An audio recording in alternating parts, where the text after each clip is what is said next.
Hey there, it's Latrina with Plant Food Rocks, where we promote the benefits of a plant-based diet because research and science shows that plant food reduces the onset of cancer and kills sickness.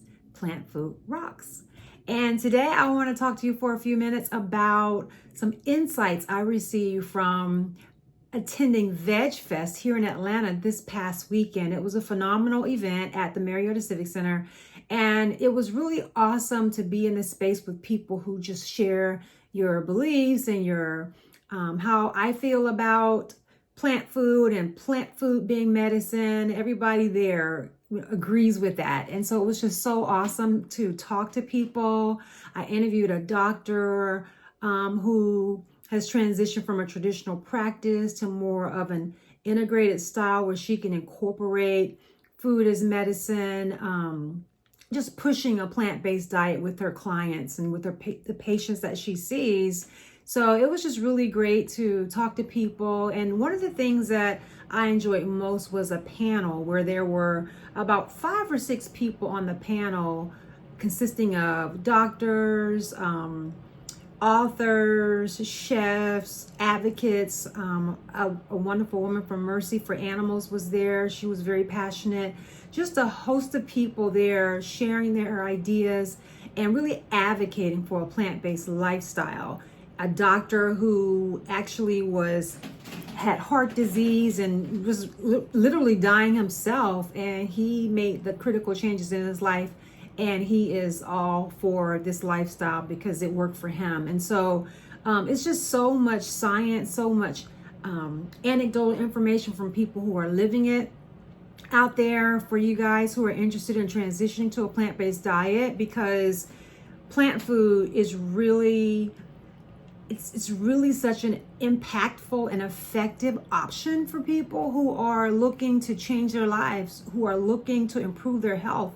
And so I just want to share with you like about 5 or so takeaways from the panel discussion that I want to pull out. And later this week, I'll be sharing some of those interviews that I did, but I really wanted to just kind of tap into some of those 5 or so things that really stood out to me during the panel discussion. So one of the things that they said was an alarming statistic, basically, and it said that today's kids are the first generation not expected to outlive their parents. There's so much processed food and just all the things that are in the foods that we're eating and the types of diets that we have, that kids who have no real say in what they're eating, and if parents are giving them the types of foods that are really harming them, then that's really, and not intentionally, right? Parents are doing the best that they can, and nobody's really thinking about that so much, but it's really having an impact, so much so that kids are at younger and younger ages getting diagnosed with diabetes and high blood pressure and things like that. And that's not something that kids should have to worry about. And so it's so important that we educate adults about the benefits of a plant-based diet and eating whole, nutritious, nutrient-dense foods, because if the parents are doing it, they're going to feed that to their kids. And so, but just thinking about that statistic was really, really alarming to me. Another gentleman who is an author, and he wrote a really great book that I actually purchased and plan to share in my chat with him with you, but it's called Plants Save My Life. And he talks about how he was diagnosed in one doctor's visit. He was diagnosed with heart disease, diabetes, and one other thing in one visit. And it really, really shocked him, and it really jolted him to change. And one of the things that he did was he switched to a plant-based diet. And I love what he says. He says his approach when he's getting information or diagnoses that are alarming, like you have heart disease or you're a diabetic, is that lifestyle first, medication second. And that was his choice. He thought, the first thing I'm going to do is change my lifestyle. And if that doesn't work, then I'll go to medication. And for him, it worked. And within a year's time, he had reversed the conditions that he had been diagnosed with from his doctor. So it's remarkable. So one of the things that he said was 10 of the top 10 conditions are related to diet and lifestyle. You know, things like heart disease, high blood pressure, cholesterol, those top 10 diseases, that they're all related to diet and lifestyle, meaning that if you switch your diet and lifestyle, you can have a tremendous impact on your conditions and the medical diagnosis that you're receiving. So that's a powerful reason to consider transitioning to a plant-based diet and improving your health. I think it was the same guy, but someone said that the best way to create change is to do it with others. So as I'm advocating for people to, you know, consider a plant-based diet and understanding the benefits of incorporating more whole foods into your diet, it can be very overwhelming. I know people who have tried it, who have said they couldn't do it, which is why I'm so passionate about showing you practical strategies for making the shift, because the more practical it is, the easier it is for you to adopt the lifestyle. So if you're considering it, don't do it on your own. The best way to do it is to create a community of people who are going to support you, who can do it with you.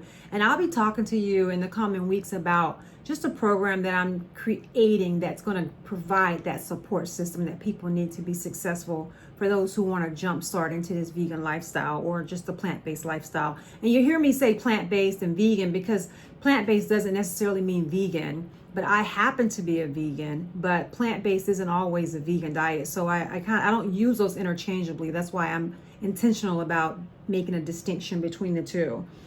Another takeaway I had was that, you know, when it comes to food and, you know, people have a hard time of changing their eating habits, is very difficult. And so it said that don't look at what's on your plate as food, look at it as life. If you're looking at your food as medicine and food that can really, in a lot of people's cases, save their lives, then it changes your perspective. The gentleman that I'm share with you about his book, he said, one of the things he said that stood out was like, you know, it's very difficult for people to change, but one thing that usually drives people to change is pain. In the sense that something has happened in their lives that has become so unbearable, or it could be a diagnosis of diabetes or heart condition or cancer or something to that effect. That's painful to accept. And so it's that kind of pain that would drive most people to change, but it's very difficult to change. But if you're looking at your food on your plate as your life, it can shift your perspective about what you're putting into your body. And then the last thing I wanted to share is that one of the doctors said that SAD, which is the Standard American Diet, the acronym is SAD, that the SAD American diet is the #1 killer. And he said, if you don't like the output, change the input. So if you don't like the results of what you're living with in your health, you don't like being overweight, you don't like having diabetes, you don't like having high blood pressure and high cholesterol, then you don't like that particular output. You have to change what you're putting into your body. And so those are just some of the key takeaways that just really were really impressed upon me during the chat and during the panel discussion. And so I'm kind of going to build from those things a little bit later this week.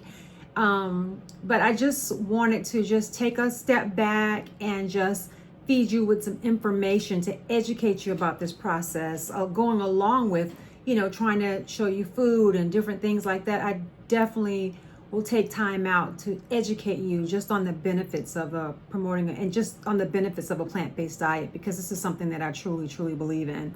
So those are takeaways, and I just want you to let me know what you think about those thoughts, those facts, those ideas. Share it in the comments. And of course, if you have any questions about anything that you'd like me to make a video about, please let me know.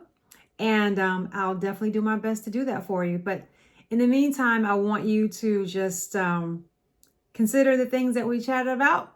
And remember, until next time, rock on. See you soon.